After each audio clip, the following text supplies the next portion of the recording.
Oh, I became an investor at the blackjack table. You know, when I was 22 years old, I was a card-counting blackjack player back in 1966, and I asked myself what could I do that emulated the blackjack table, because I was getting darn good and tired of playing blackjack in Las Vegas, even though I was winning.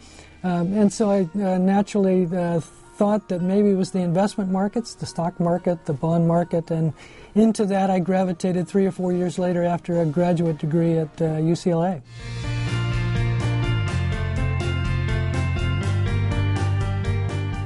Oh, I was a small fry. I started out with $200 and turned it into $10,000. So the most I ever lost in one hand was probably $20. You know, what I did do, however, was prove that the system worked, that you could apply your mathematical prowess in a card-counting way to beat the system, so to speak. And again, I looked at what that meant in the adult world, so to speak, and the adult world of investing had similar requirements, and I wound up at PIMCO.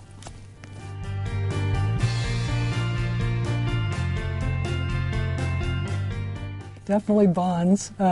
Stamps are very illiquid and very strange to most people, and so I wouldn't advocate it for anybody other than an introvert and somebody that was looking to enjoy themselves as opposed to make money. Stamps, for me, have made money because I happen to be fortunate and lucky, I suppose, and start my collecting career in the early 90s when stamps were cheap. It's the same thing in the stock and the bond market. If you buy them when they're cheap, then you can make some money.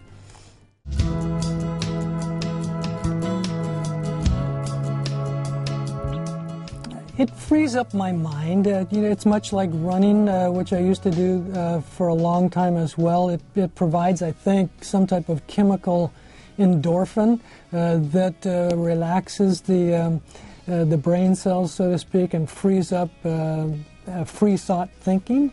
And so after about 30 or 45 minutes of exercise and yoga, there comes a point where an idea once in a while pops into the brain, a light bulb comes on, and you say, I've got it.